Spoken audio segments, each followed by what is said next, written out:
Good evening, ladies and gentlemen, and people who do not subscribe to the gender binary. My name is Seth Christenfeld, and I'm the New York's literary manager. Literary manager is an East Indian term used by the British Army to mean that weird guy in the office who yells at pieces of paper even though he hasn't been drinking. That's a joke for those of you who have come to Muftis over the years, and yes, it's the same joke I used in October. Jim has curtain speeches he's been using since the 90s. I think I can get away with this. I am once again coming to you live from my parents' house in the lawless wilds of Westchester County. Listen hard and you might hear the howls of circling labradoodles. Or maybe not. Before we begin in earnest, I'd like to confirm a rumor you may have heard. Yes, the York is all wet. A little under 3 weeks ago, a water main at 53rd Street and Lexington Avenue burst and flooded the two below ground levels of St. Peter's Church. And that, of course, includes our theater and all of our office space. The damage was significant, but I like to think it's nothing that we cannot overcome and return from. To that end, if you are able, we would greatly appreciate your donations. You can text York to 44321, or you can go to the link that's in the chat. Is the link in the chat? I hope the link is in the chat.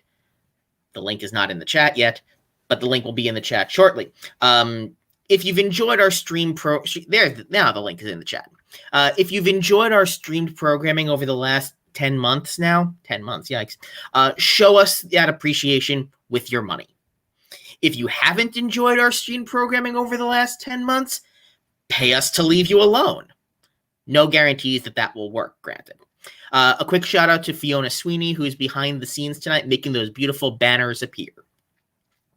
The York is the only theater company in New York, and one of very few in the world, with the twofold mission of both developing and producing the musicals of the future and reinvigorating the musicals of the past. It's once again the musicals of the future that tonight is all about. NEO, which stands for New Emerging Outstanding, is the York's Emerging Writers Program. We select 4 writers or teams and showcase their work in a launch concert. Then, over the next year or so, each writer or team gets a fully funded developmental reading of a work in progress. In 2017, we added a segment to the concert. I'm sorry, my laptop keeps bouncing. In 2017, we added a segment to the concert that we decided to call Neo of the Future, selecting musical theater writers still in undergrad and including their work in the concert, connecting them with Broadway-level talent to perform their work. Tonight, you're going to meet 3 of the college writers who were finalists for the 2020 Neo concert, which was scheduled for May of 2020, but obviously never happened. Since they've all graduated and are thus no longer eligible for Neo of the Future, I decided I'd bring some of them here tonight to let you get to know their work. First up, I'm going to bring on Jacob Ryan Smith. Jacob is a recent graduate of the University of Michigan, and like all of tonight's featured writers, he's a multi-hyphenate, not only a composer, lyricist, and librettist, but also a performer and musician. Jacob, thank you for joining us. Hi there, how are you? I'm good, how are you? Doing awesome. Great. Where are you joining us from tonight? So I'm actually out in Maine right now. I'm originally from Atlanta, Georgia, and that's where I've been being most of quarantine. But I have a little hut out in Maine for the month that what'd you say? Where in Maine? Where in Maine? It's called Wells, Maine. It's like a little town right by the water. So my front yard is literally the ocean. Great. Yeah. My aunt and uncle used to live outside Portland. Oh, cool. So I've spent a decent amount of time up there. So I got to know your work a little bit about a year and a half ago when you did a concert at 54 Below, which was directed by a friend of mine, Yoni Weiss, invited me to come see it, and I was intrigued by your work. How did you connect with Yoni? So Yoni and I go crazy back. We met when we were 15 years old, which is wild. We did Interlochen Arts Camp together. And we were in a production of Oklahoma together when I think we were both sophomores in high school. And since then, Yoni and I have just always kept in contact. He's like the sweetest guy in the entire world. And so that whole concert happened truly because he reached out and was like, hey, we have this summer open. How would you feel about like putting in the work to make this concert happen?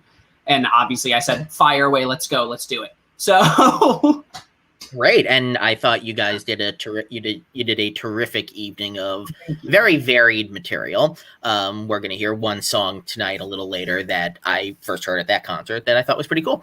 How did you start writing? I know that, like everyone tonight, you're both a writer and a performer, and you just graduated from Michigan from the musical theater performance program. Were you always both writing and performing, or did one lead to the other?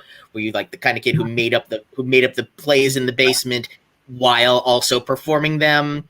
Or a little bit of that, but mostly writing led to performing. So I played piano since I was a kid. My sister is 7 years older than me. So just enough age range wise that like I did anything she did. So she played piano. So when I was 3 years old, I was like, Mom, you better put me in piano because what else am I going to do? So I was always playing, and then I started writing when I was really, really young just because I liked playing. And so after a while, I started singing my own work, and that was when I discovered that I'm like, performing's kind of cool. So I started pursuing that. But that truly didn't come until high school. So Interlochen was the first time that I was like, oh, maybe I can do performing as a career. And in college, I applied to both composition and performance musical theater schools, kind of just to see, you know, what the best place I would get was. And of course, I got into Michigan, and then I was like, donezo, choices made without a doubt. But what was really cool is that from that program, I'm actually one of the first two graduates from the musical theater minor or musical theater composition minor that they just started while I was in school. Very nice. Yeah. Obviously Michigan has a great history of graduating musical theater performers, but it also has a great history of graduating people who study as musical theater performers and then turn into musical theater writers like Passington Paul and Hunter Foster and probably many others I'm not thinking of right now.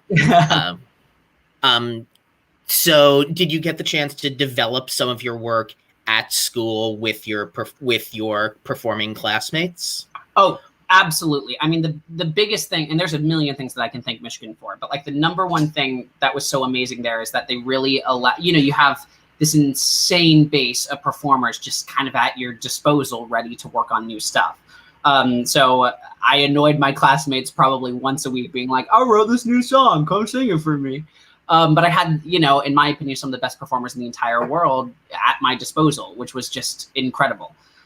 So we developed, my sophomore year, we did a song cycle called The Outs and Ins that we produced with a bunch of people at the school.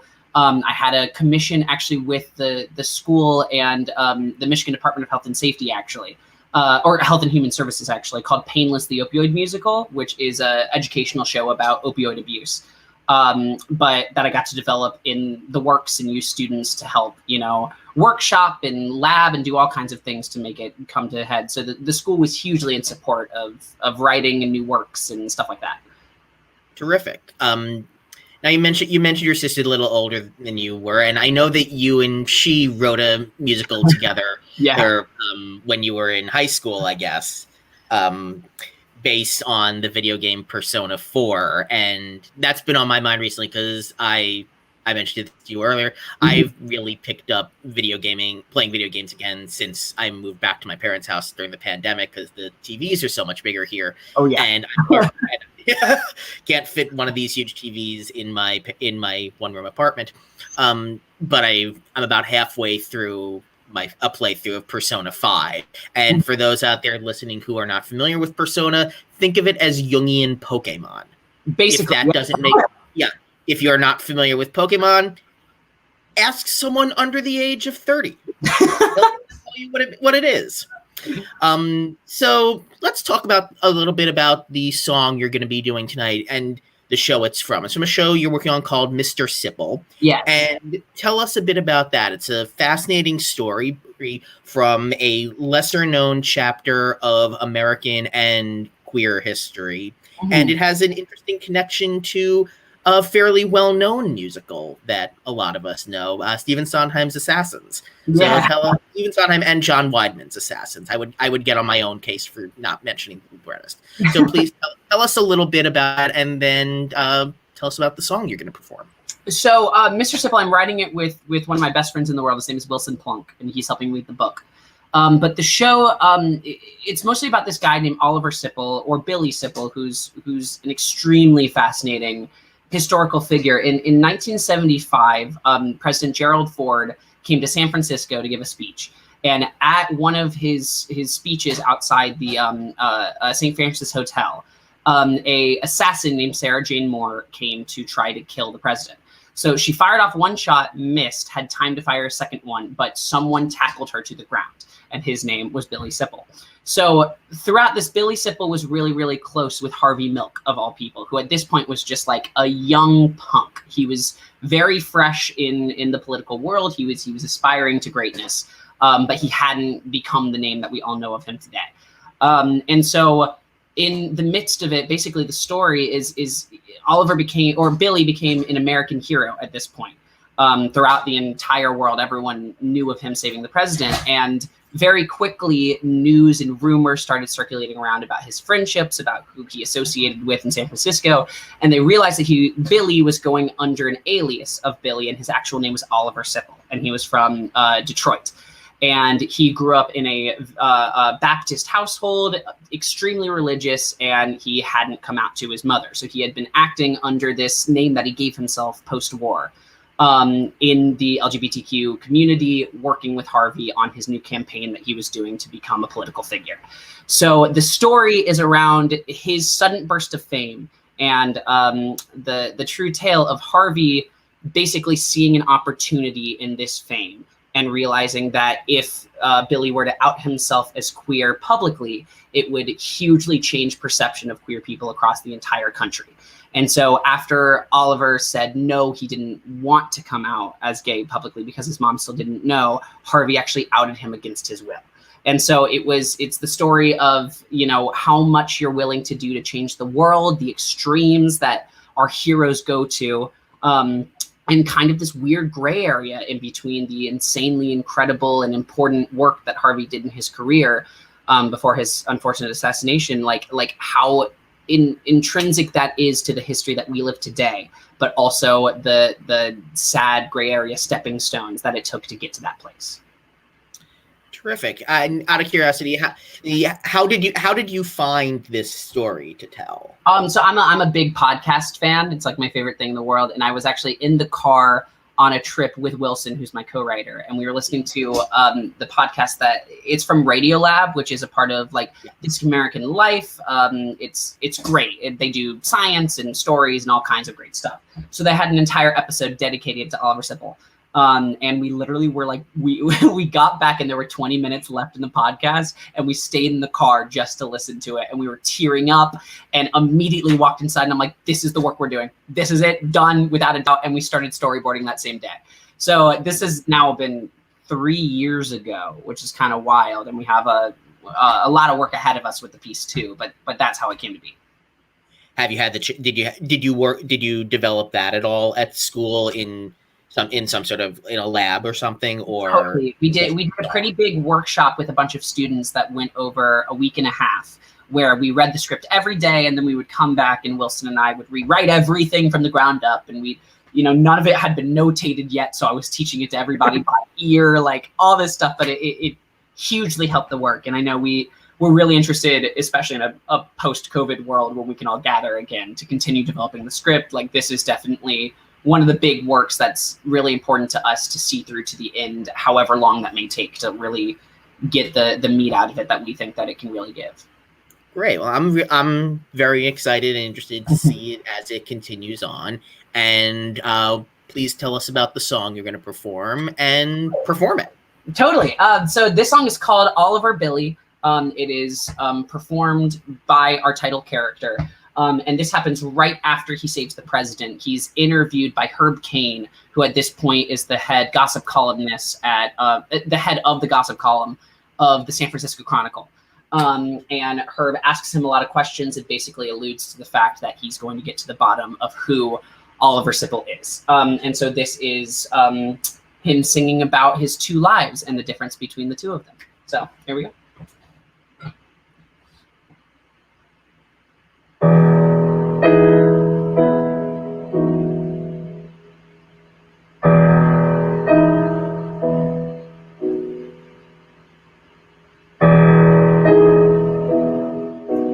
Billy, Oliver doesn't it seem silly how the name can change the man? So which one took that stand?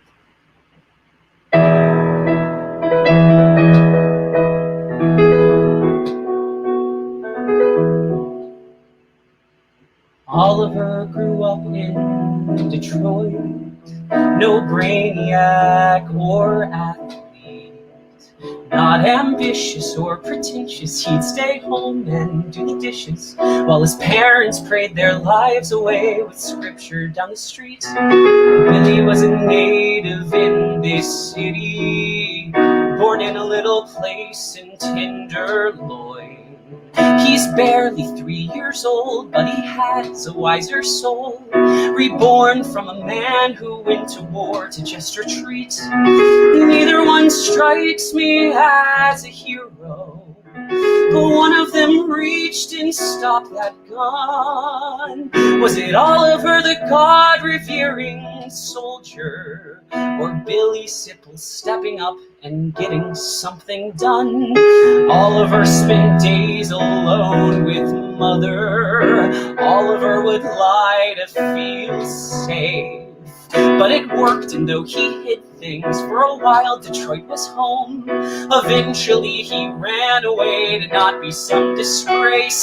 Billy was a name that came from war. After 4 years spent in lands I didn't know, no one to tell, it felt like hell, and men around me died. I had to find my pride, so off to San Francisco I'd go. Now imagine one of them could be a hero, like Martin Luther King or Harvey Milk. Imagine I was strong like all those heroes, then life would be smooth sailing, it'd all be nice as silk. But still I somehow jumped and saved the day. And imagine how it'd feel to have my name up in black and white, my mother smiling bright, my friends are all just proud, my story's told out loud. Oliver and Billy came together in that crowd, but neither one's a hero in my eyes. Both of them are swept up in their lies. And even though I try to pretend, the only thing that matters in the end, Billy Sipple's gay, and Oliver is not. And the last thing either wants is both of them to get caught. Neither one's a hero. For a moment, I forgot.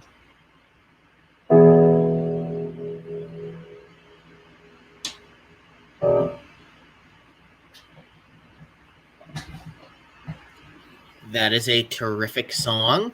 Thank you. And yeah, I look really forward to getting to see more of that piece, and when we can all gather together again.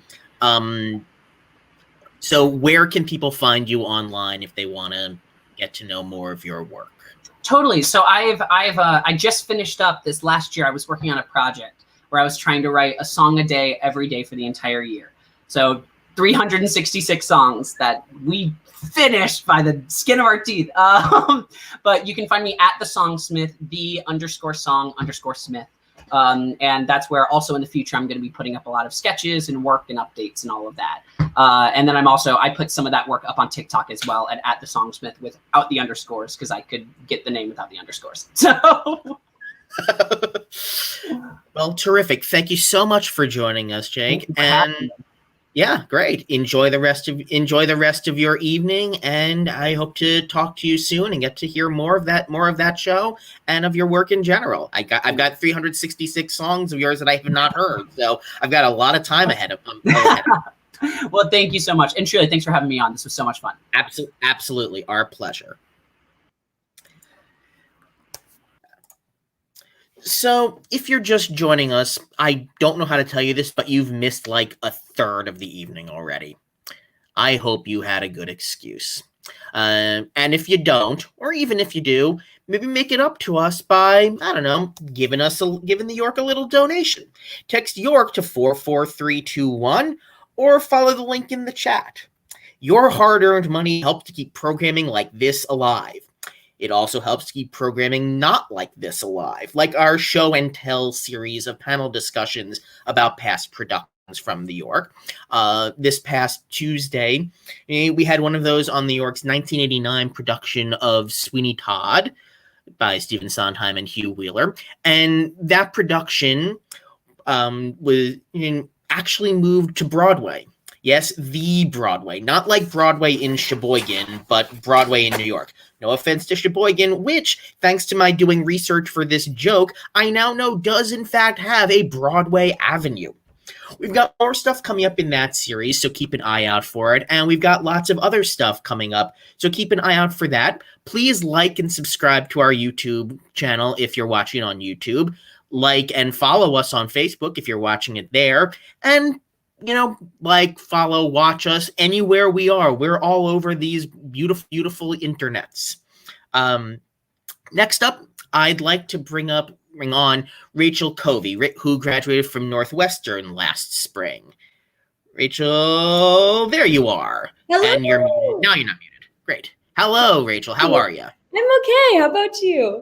I'm good, all things considered. Where are you joining us from? I'm joining you from my kitchen in New York. I'm back from Chicago, back living with my family.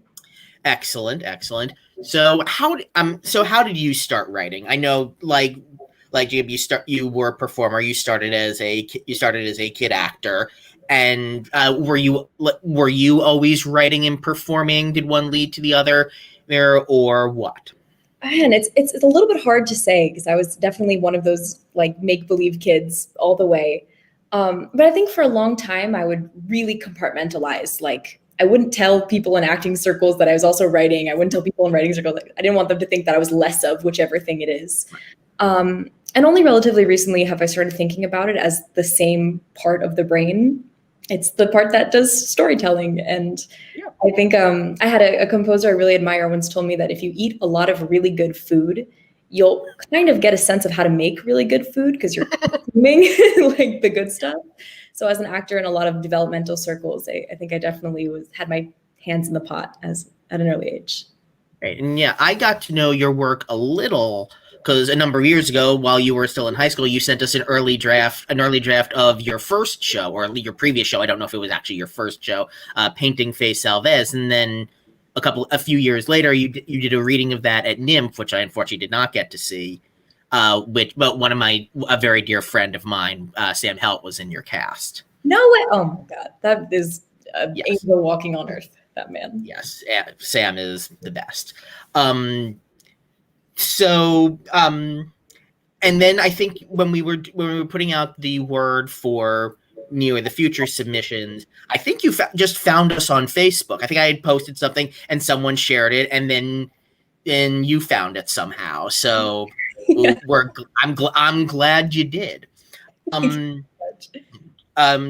So the show you're going to be presenting a bit from tonight is a show called Noise, and I know you've developed that a bit in Chicago, so it does exist in some sort of full draft. Tell us a bit about that show. It has what sounds like a really fascinating premise, which without seeing it, I can't quite wrap my head around because obviously this is intentional, but the description is a little bit elliptical. So please tell us a little bit about Noise. Yeah. The show, So not the concept of noise.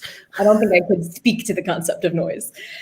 This story, Noise, is about a doctor whose best intentions drive her to make a dangerous decision, intertwined with the story of a pair of college kids whose friendship takes a bit of a turn. But ultimately, it's a lot about the pieces of our pasts that we unwittingly carry into our futures. That is still elliptical and vague now. It's a little bit of a mystery, I think, intentionally so. And it's one of those shows where you're watching it. I'm guessing it's one of those shows where you're watching it and you've got these two different storylines and you're not sure how they connect, but then by the end, everything makes sense. God, I hope so. That is the plan. Yeah. So, okay. And so tell us a bit about the song you're going to be, how did you, actually, before we get to that, how did you come to this premise for the show? Because I have this list of questions and I'm just completely ignoring it. How did you come to this? How did you come to the idea for this? I know your last show was also a completely original story, and those are hard. So hard. I'm struggling to this day with what it means to write an original story. I was really interested in like how do the themes of fate and free will crop up in our life today, and I ended up going down the rabbit hole of predictive medicine. So as my senior honors thesis, my last year at Northwestern, I did a lot of research and I got to shadow some really cool people and do the science aspect of the story justice, which I don't think I was able to do until then. And in terms of development, we were slotted to receive a workshop production at Northwestern, and then of course pandemic. But I've had some really cool opportunities. I placed as a finalist for the NAMT 15-minute challenge that they did over the pandemic. The national touring cast of the band's Visit, on their stop in St. Louis, had partnered with a Under the Arch incubator there, and I got to see some really, really cool people sing a couple songs. Very nice. I'm partnering with Maestra Music, has a really cool mentorship opportunity for young women and non-binary people. I love Maestra and I love everything that Georgia does, and I love that database. I've used that database to staff bands for readings, among other things. So yeah, I think that this stuff that Georgia has created out of Maestra is amazing. Have you found very specific challenges in writing original material as opposed to taking from sources, or would you say that some of the science work that you've shadowed has helped? Obviously, it has helped, but have you taken any of that like directly as a source? Yeah, I think the science behind predictive medicine is so cool because we know so little about it. People just keep taking a stab at what they think is going on and being wrong, but learning something. And there's something about like the human instinct to predict and prepare for that which you just cannot fully, like honestly predict and prepare for. That really draws me to the story. Takes on an interesting resonance in the light of the coronavirus pandemic, I would say,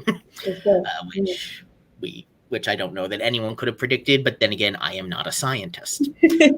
So tell us a bit about the song you're going to be doing tonight. You're going to be showing us tonight, which is called "Focus on Your Hands," and that's actually one of the songs you sent us for your Neo submission, and I remember really liking it. So tell us a bit about the song and how it fits into the show, if you're willing to expose that much of the plot. I am willing.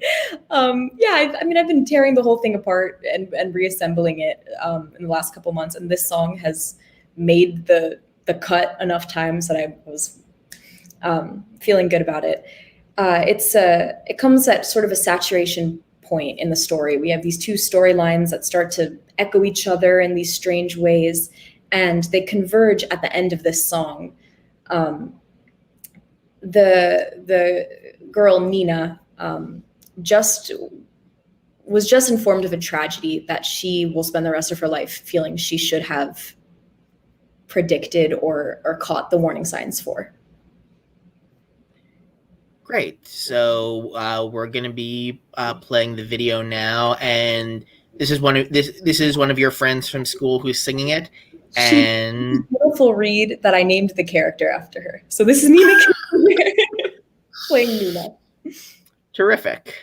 Okay, let's. They say if you're seasick, you should focus on your hands. Just focus on your hands, you'll be okay. That's the thing about seasickness that no one understands. If you focus on your hands, it fades away.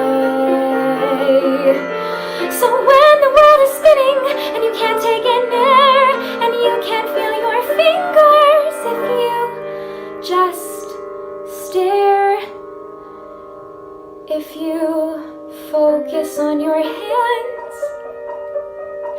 focus on your hands, focus on your hands,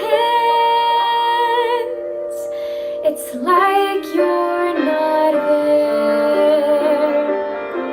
I don't remember when I got there, I don't remember how, I couldn't say what time it must have been. I must have walked a mile, I can't remember now. I just remember water and going in and feeling ice inside my chest, freezing in my hair, stinging in my eyelids, sand instead of air. But if you focus on your hands, focus on your hands, focus on your hands, it's like you're not there. But there was glass at the bottom and blood in my mouth, and my vision got darker and gray, and the world kept getting farther away. You can't choke underwater, your body starts to sink, your thoughts race and your mind slows, and all you can think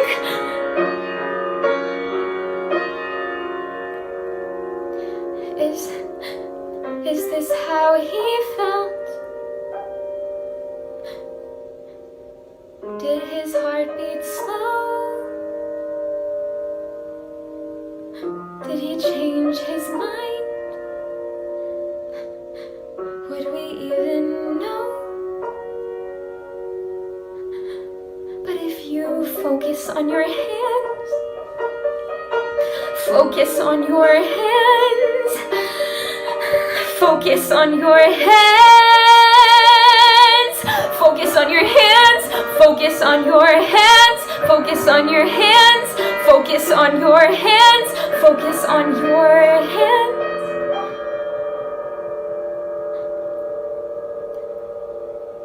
There's something about looking towards the sky that you can't reach. You can't reach, so you let go. You float up to the surface and you throw up on the beach. You wonder where you are, you don't know. And you'll never get to ask him if that was how he felt. And you focus on your hands, and you focus on your hands, and you focus on your hands.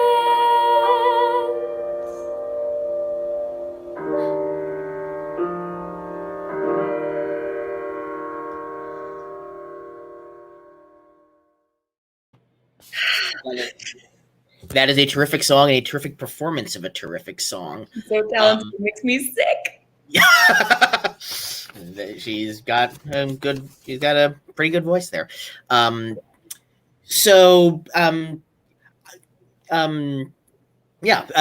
can people find you?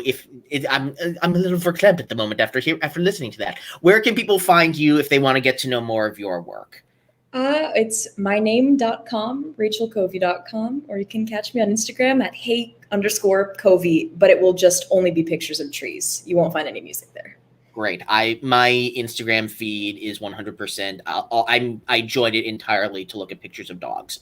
Yeah, so, there you go. trees, dogs, we've all got the stuff we like to look at. Well, thank you so much for joining us. I cannot wait to find out more about the rest of the show around that song.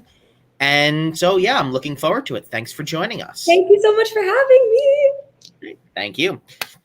So once again, I'd like to encourage you to donate to the York.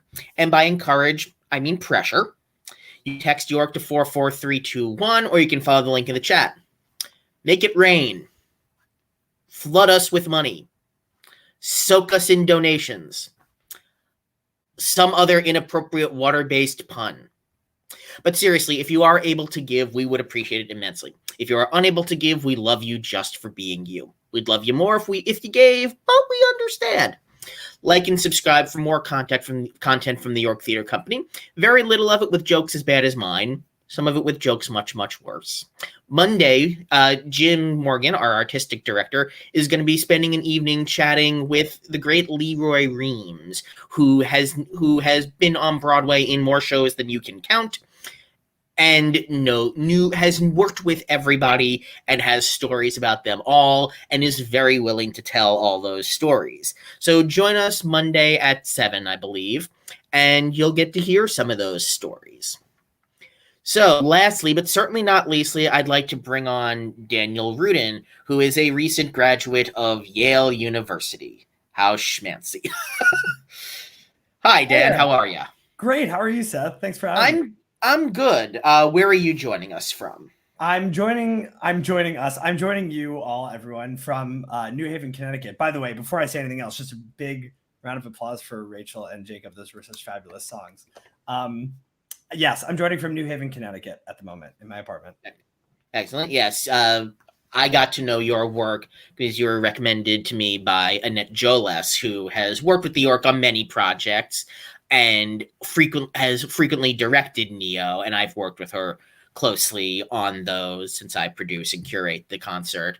And I also knew you a little, but did not know your writing because you've worked closely with Annette and on work by two previous Neo writers. Our 2017 Neo of the Future writer, Scott Aton Feiner, whose work you orchestrated on his cast album for his show Saturdays, which a song from was his presentation at Neo in 2017. And the cast album is terrific. You can find it wherever cast albums are streamed these days. It's true. Check it out. We're proud of that project. It was great. And then you also were MD and orchestrator for a 54 Below concert of the work of Julian Hornick, who was one of our 2019 Neo writers. And like all of our Neo writers, is an insane talent, but also is just insane in the best possible way. Yeah. So how did you start writing? I know you have a background in sort of quote unquote serious composition. If you will go to your website, which we'll link later, they'll see mostly instrumental classical creations.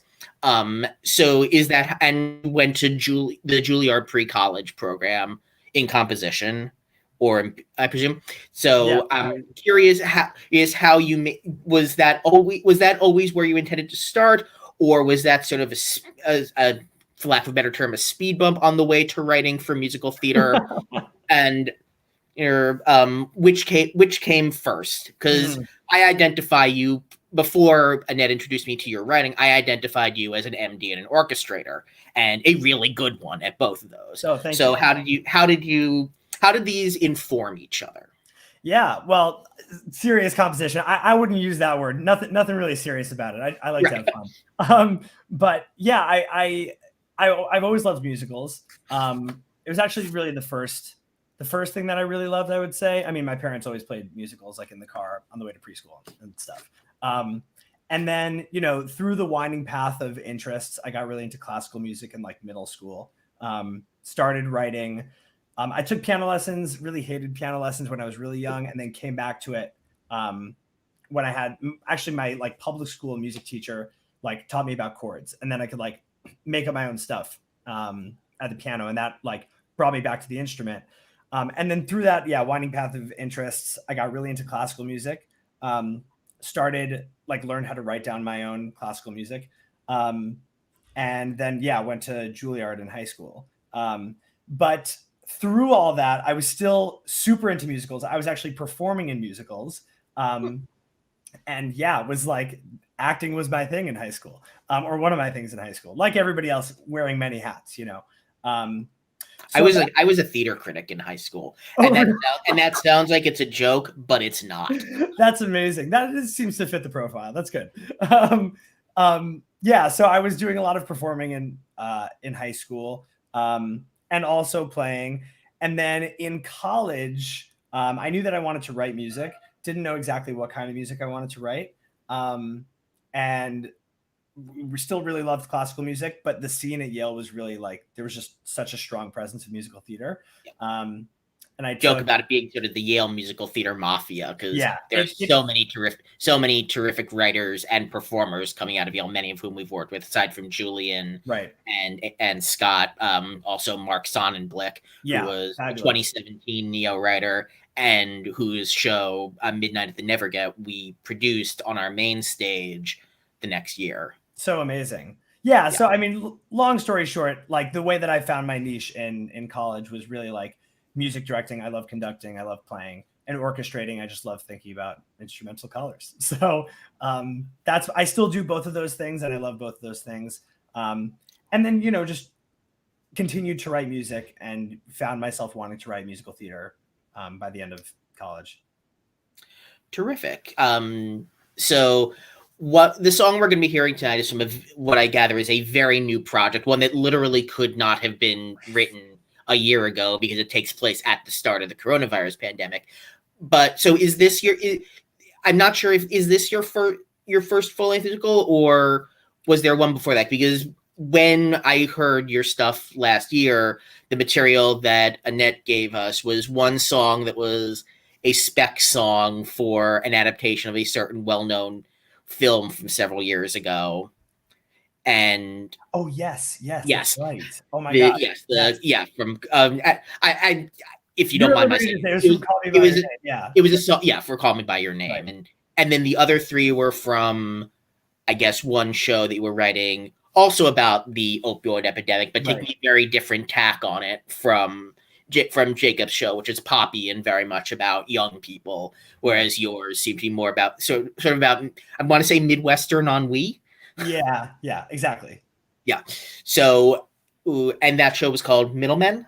That show was called Mud. It had a song called Middlemen was one of the songs. For some reason, I had the idea that was the title of the whole show. So, but this new show is called I Sailed, and it, as I said, it literally could not have been written a year ago. So it is in the grand scheme of things brand new. Tell us a little bit about this show.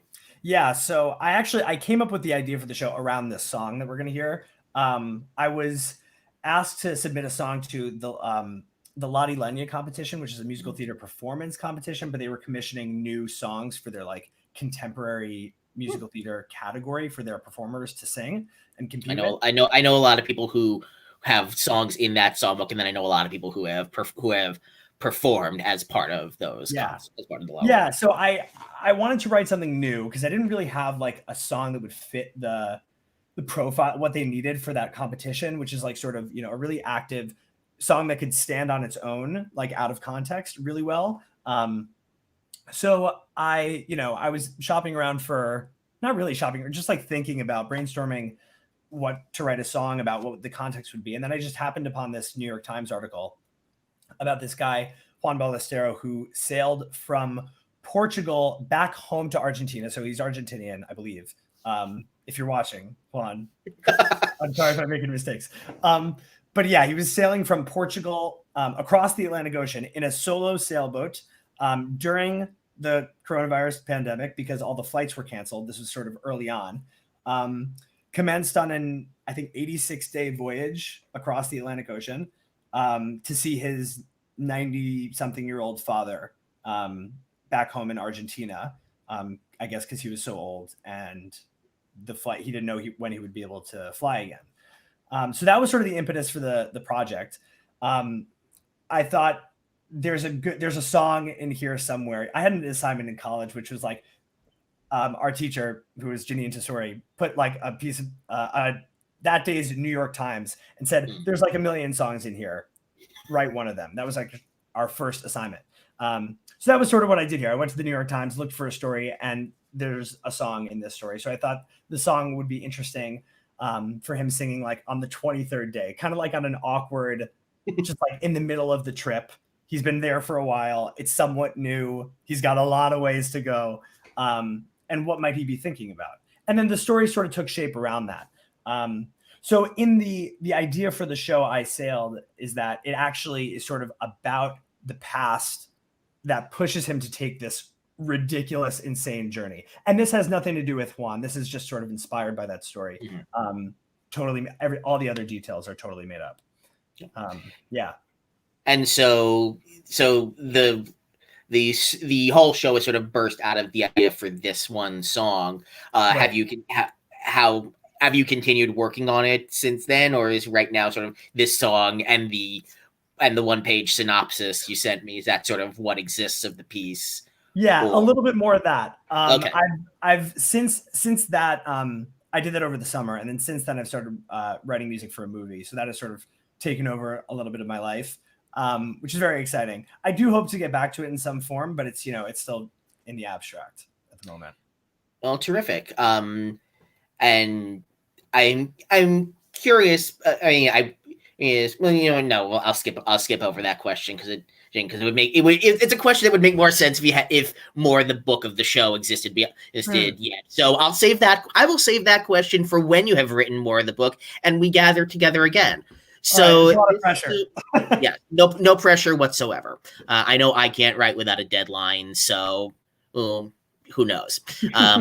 Maybe you can write without deadlines, in which case I salute you, sir. Thank you. So this song is called Day 23, and we're going to play a video of you performing it.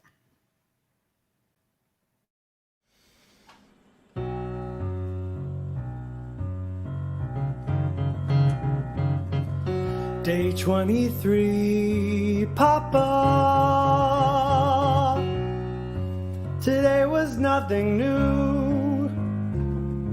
My skin's no longer burning and the nausea has subsided, but I'm still sailing home to you. Day 23, Papa.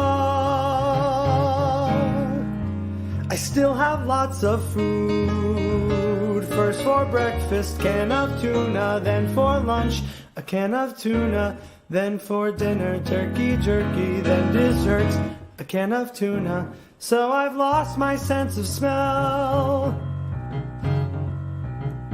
but things are going well.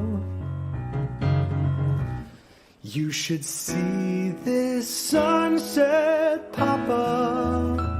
Golden sky and the water's crystal clear. I can hear your voice describing it in my ear.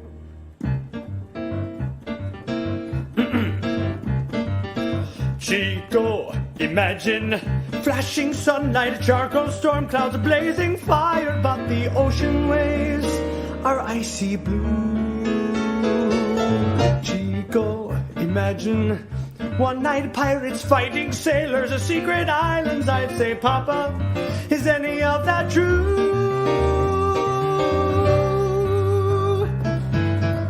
Day 23, Papa, the sun is almost gone. Every night I go to sleep, it's strange, my dreams are all the same. I arrive at home, you cry, you can't remember my first name. The sea is getting to my brain. I can hear you saying, Chico, a slow down life is not a race. It's been years since last I saw you, but in my mind I see your face. And even though you're turning 60, in my mind you're 32. Cause Papa, now I'm 31, and Papa, I look just like you.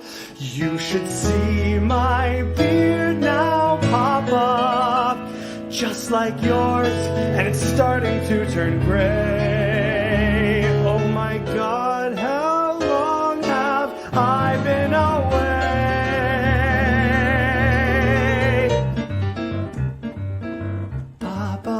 Imagine I'll be home soon. You'll say, Chico, tell me all your stories, and I'll have so much to say.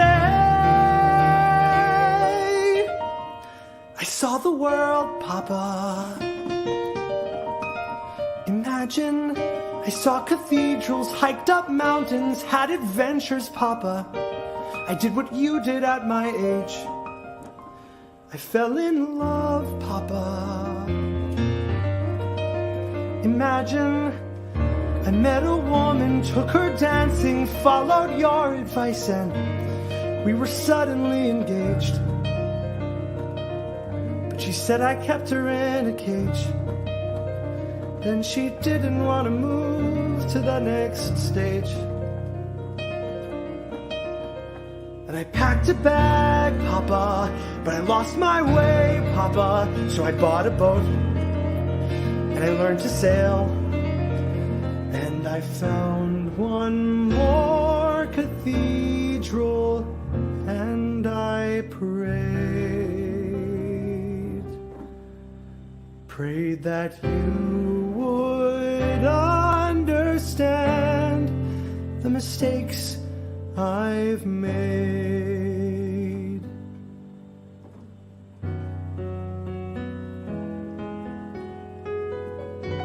Day 23, Papa. I feel fine at my core. I have lots of cans of tuna and my GPS to guide me, and at night I have the sunset and I hear your voice inside me, and soon I'll reach the shore. But first, day 24.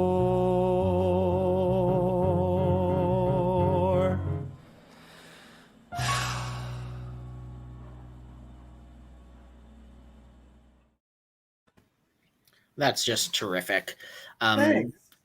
Something I think really sort of connects all three of the songs that we heard tonight is that so many writers when they're writing songs, they sing a mood. They write a song that's just it's a mood, or it sounds like a vocal exercise with words. And all three of the songs we heard tonight are these intensely actable pieces that are almost one-act plays on their own. And that's the kind of stuff that I think we need more of in the musical theater. And I think with writers like these three, like you and Jacob and Rachel, the musical theater is in good hands. Oh. So thank you so much for joining us. Where can people find you if they want to get to know more of your work? Yeah, you could find me at danielrudinmusic.com. You could also find me on Instagram at drudin25. I missed that one. I'm sorry we don't have that in a banner. I'm sorry we don't have that one in a banner. Oh, that's okay. I didn't send it over. That's quite all right. Yeah, check it out. Terrific. Come hang. Well, thank you for joining us. Enjoy the rest of your evening, and when you're done scoring that film, get to work on the book of this show. Yeah, thanks, Seth. Great, thank you. So I've had something akin to fun tonight, and I hope you have too. The York's dedication to new musicals is one of the primary things that attracted me to the company when I started coming here to see shows when I was in high school, around the time all three of tonight's writers were born, which should make them feel young and makes me feel very, very old. Now that I work with the York, I like to think that I've done a pretty good job of stewarding that dedication. And like I just said, I think with writers like tonight's, the musical theater's in pretty good hands. So once again, I'd really like to thank tonight's writers for joining us and sharing their work. Jacob Bryan Smith, Rachel Covey, and Daniel Rudin. And one more major shout out to Fiona Sweeney, who's behind the scenes tonight making everything look easy. And here's one last reminder to make a donation. So make a donation. Make a donation to the York. It's good for the soul. Text York to 44321 or follow the link in the chat. Keep us afloat. That's your last water-based pun of the evening. I'm going to go eat dinner and watch The Crown. Good night, everybody.